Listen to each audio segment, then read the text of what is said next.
Selamat datang kembali di Air Entertainment, selamat datang kembali di The Golden Cross Playlist. Seperti biasa hari ini kita akan melanjutkan review saham part yang ke-437. Namun sebelumnya bagi teman-teman yang mungkin belum subscribe channel YouTube ini, sekali lagi jangan lupa tekan tombol subscribe, nyalakan lonceng notifikasinya agar teman-teman tidak pernah ketinggalan informasi-informasi terbaru dari channel ini. Di part yang ke-437 kali ini kita akan kembali mereview ada 6 saham, ada PNGO, MLIA, INDI, CPRO, SBMA, dan saham AGRS.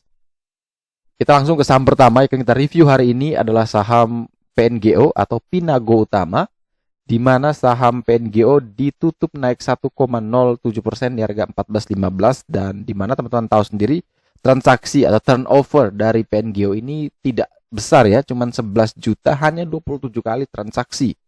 Dan ini sangat bid overnya sangat lebar sekali, ada gap jauh ya, bidnya di 14.15 tapi overnya di 14.65. Sangat tidak liquid bagi teman-teman yang mungkin mau trading di saham PNGO. Tentu ini sebagai trader ya tentu tidak mungkin masuk ya, karena tidak liquid ya, bisa masuk tidak bisa keluar. Mungkin bisa masuk di 14.15 tapi ketika mau jual harus di 13.90 atau 13.75, jadi langsung auto loss. Jadi ini kembali lagi pada strategi masing-masing, tapi di sini saya cuma menjelaskan kalau memang teman-teman tetap niat mau trading di saham ini, resisten dan supportnya saat ini untuk PNGO 13.50 sebagai support dengan resist terdekat di 14.40. Jadi kalau misalkan dia masih kuat di 13.50, tentu ini menarik, boleh dibeli dengan target ke 14.40. Tapi kalau gagal bertahan di 13.50, maka PNGO masih punya potensi bisa terus melanjutkan penurunan lebih dalam lagi. Next kita punya saham MLIA atau saham Mulia Industrindo Tbk. Ini ditutup naik 3,03% di harga 18.65, di mana kalau teman-teman perhatikan memang beberapa kali ini untuk saham MLIA sudah mencoba untuk konsolidasi dan berusaha untuk naik kembali menembus area resist terkuatnya di 18.85, yang mana ini merupakan area PBL. Oleh sebab itu bagi MLIA tentu akan sangat menarik kalau dia beneran bisa breakout dari 18.85. Jadi kalau teman-teman yang ingin membeli, buy on breakout merupakan opsi terbaik. Ketika melewati 18.85 silakan buy 18.85 sampai dengan 18.95. Batasi SL di bawah 18.65 dengan target kenaikan ke 2.150 sampai menuju 2.490. Tapi kalau selama dia masih belum mampu breakout dari 18.85, lebih baik kita wait and see terlebih dahulu untuk saham MLIA ini. Dari sisi broker summary, secara volume untuk MLIA ini menarik ya, secara volume menarik, namun secara structure masih belum terlihat menarik. Sebelum kita lanjutkan untuk mereview saham lainnya, teman-teman, di sini saya mau informasikan ada webinar ya, sharing session ngobrol santai tentang bom kripto bersama saya sendiri di tanggal 5 Februari jam setengah 7 sampai dengan setengah 8, free. Teman-teman bisa daftar. Ini kalau mungkin yang sudah bermain bom kripto ya, biar kita saling diskusi kira-kira apa kendala teman-teman yang sedang bermain bom kripto. Selain itu juga ada webinar Bandarmologi 101 belajar strategi bandar di hari Sabtu 12 Februari juga bersama saya, dan itu teman-teman bisa dapatkan semua di websitenya joranvest.com. Silakan tinggal buka websitenya joranvest.com, teman-teman tinggal ketik di browsernya, kemudian teman-teman tinggal pilih yang di webinar. Nanti di sini ada tampilan webinarnya, yang sharing session gratis, yang webinar talks ini berbayar.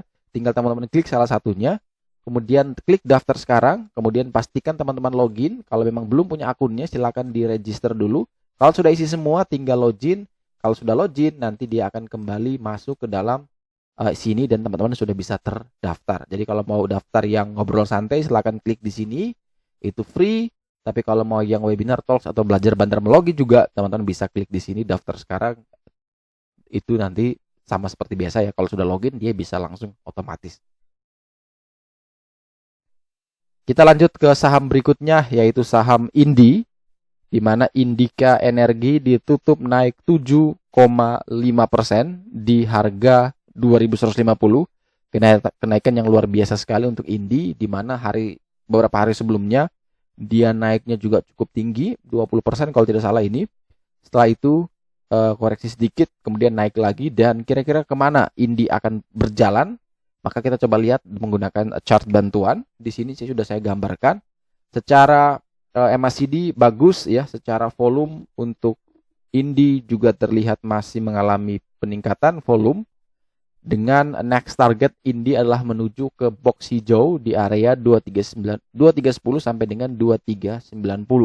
Kalau box hijau ini mungkin bisa dikejar, mungkin itu bisa menjadi area taking profit jika ini tidak mampu lagi ditembus ya. Ketika dia sudah tembus box hijau, masuk ke dalam box hijau namun tidak bisa keluar dari sini, maka potensi penurunan, dan inilah kita waktunya taking profit bagi yang sudah punya barang mungkin di sini ya. Tapi kalau yang belum punya barang tentu ini cukup beresiko karena harganya cukup nanggung untuk menuju ke sini dan menuju ke support ya. Jadi 50-50 dari risk rewardnya.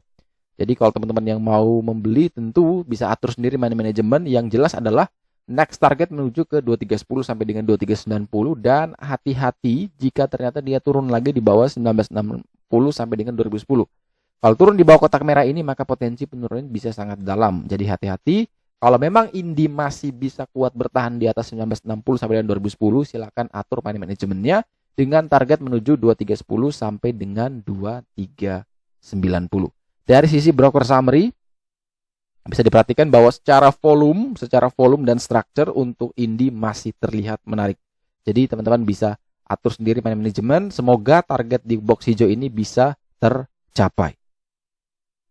Selanjutnya kita punya saham CPRO, di mana saham Central Proteina Prima Tbk ditutup di level 6,94% di harga 77. Di mana kalau teman-teman perhatikan bahwa CPRO sendiri bergerak downtrend ya, kemudian mencoba untuk kembali rebound dan dia terkendala dengan satu resist terkuatnya di 80. Ini kalau 80 berhasil ditembus, maka potensi upside-nya terbuka lebar menuju 99 sampai dengan 120. Oleh sebab itu kalau teman-teman yang ingin membeli CPRO, maka buy on breakout di 80 menjadi opsi terbaik dengan batasan cut loss kurang lebih di 76, 77, target kenaikan menuju 99 sampai dengan 120. Sisi broker summary secara volume dan structure CPRO terlihat menarik. Berikutnya kita akan bahas saham SBMA, di mana saham Surya Biru Murni ini ditutup minus 4,9%. Dia hampir ARB, ini masih ada beberapa bit ya. Sempat naik ke 230 namun dibanting, dan indikator The Golden Cross secara teknikal semuanya sudah jebol, sehingga saya bantu dengan chart manual, di mana ini saya pakai Fibonacci retracement dan saya menemukan ada level support berikutnya yang memang harus dipertahankan ya, yaitu di level 180 sampai dengan 190. Ini kalau misalkan dia turun kembali dan bisa kuat bertahan di sini, silakan buy di area ini ya. Batasi cut loss di 174, 176.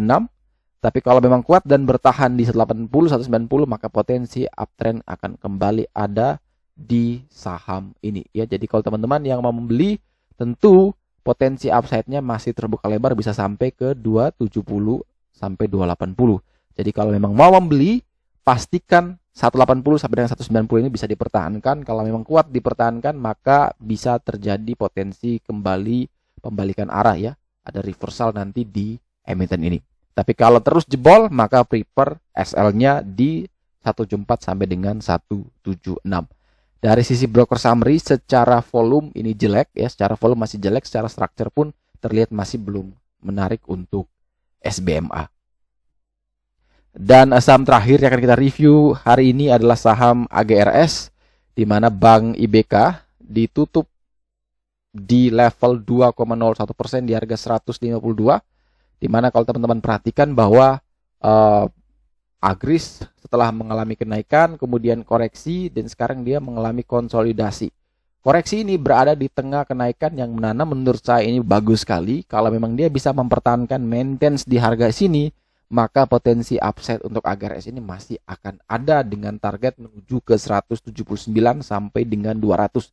Jadi ada dua opsi yang bisa teman-teman pakai. Yang pertama, selama dia masih bertahan di 150, silakan ambil entry buy. 150 sampai dengan 152, cut loss di 144, 145, target menuju 179 sampai dengan 200. Tapi kalau misalkan besok opening langsung dibanting di bawah 150, lebih baik tunggu di range buy 132 sampai dengan 136 untuk membeli AGRS. Untuk target kenaikan sama, menuju 179 sampai dengan level 200. Secara broker summary, secara volume ini bagus ya, secara structure untuk agar S juga terlihat menarik. Oke, sekian dulu review saham part yang ke-437 hari ini. Terima kasih banyak teman-teman yang telah setia menonton. Sekali lagi jangan lupa like, comment, dan subscribe. Bantu share juga agar semua informasi yang ada dalam video ini dapat berguna, bermanfaat, dan tentunya bisa menjadi panduan trading di keesokan harinya. Sekali lagi terima kasih banyak. Sampai jumpa dan semoga membantu.